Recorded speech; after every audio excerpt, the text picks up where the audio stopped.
for several weeks now. Thank you very much for coming through.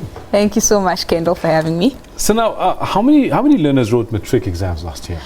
We have over 800 learners that actually sat for the Matric exams in 2016. I think that also includes the part-time students. Those are students, I think, probably that were upgrading or just could not go to school on a full-time basis. About 600 of those are full-time students, people that go to school Monday to Friday. So of those 600,000, 800,000 learners, there surely would have been issues. In fact, we had that Umalusi briefing not so long ago where they picked up on certain challenges. However, they did say, look, you know, they ratified the results to be released. What were the issues that the learners faced in the various provinces? What Umalusi's briefing, what we did get out of there was the concern that they did highlight, that they were very concerned about the mathematics in the country. That I think that has always been a bit of a challenge, but they had indicated that for the past 3 years it's literally plateaued. Nothing has really happened there. Being a gateway subject, which are the subjects that lead people to professions or that are scarce in the country, be it your medicine, your engineering subjects and so forth. That was really a big concern. You most likely want to see an improvement in such subjects for a developing country as ours. But I think judging from last year's, when we look at last year's results in the actually 4 rural provinces, which is your KwaZulu-Natal, your Limpopo and the Eastern Cape, there were serious drops there, which I think the Minister of Basic Education did indicate last year that the drop, as you would know, I think a 5% drop was contributed by these provinces that didn't do so well. They recorded quite drastic drops. Yeah. And I think also KwaZulu-Natal is one of the provinces that we should definitely be looking at, because they have the numbers. When they sneeze, definitely that pass rate does this according to whatever happens in KwaZulu-Natal. Eastern Cape has always been a province with issues from infrastructure to transport. But those are issues that I think the various MECs have gone out to try and address, be it a lot of them have recorded that they went as far as giving teacher support, because it's quite important that teachers know how to translate the material for students. And there were also in the Eastern Cape issues of teachers and HODs, also like posts needing to be filled. Those are some of the issues that I think will also translate into the pass rate. But I think also Gauteng is also another province to keep an eye on. They have a numbers issues as well in the sense that a lot of people come into the province causing a spike in the numbers. But we know that MEC Lucifi is very passionate about education.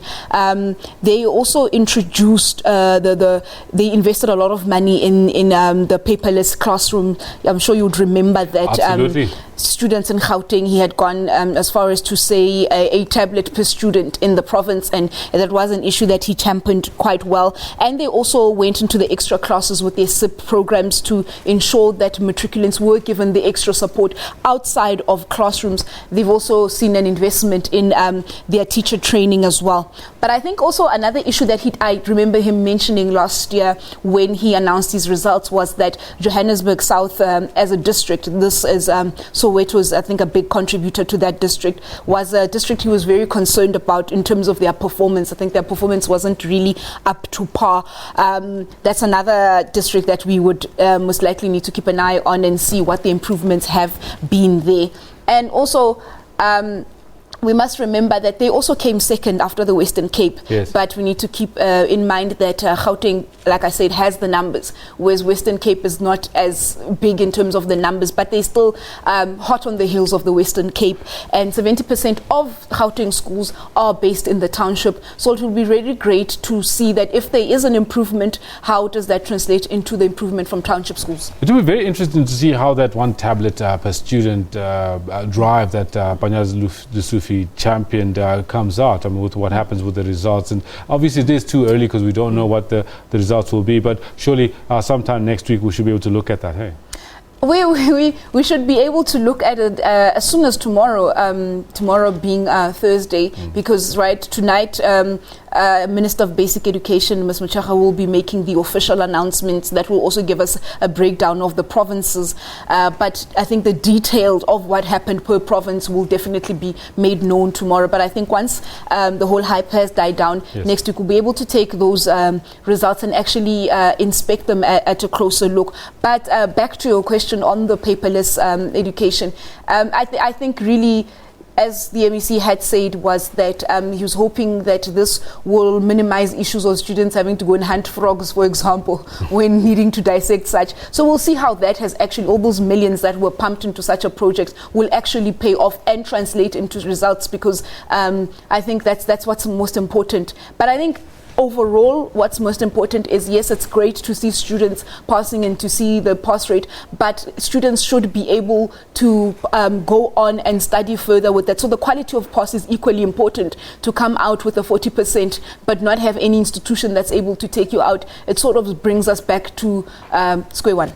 Age-old debate that, do you pass one, pass all, or do you make sure you get the pass rate up, or do you look at the quality of the passes themselves? Thank you so much for coming through. That was comprehensive. I think there's a lot more to interrogate, and I would like to chat to you again next week.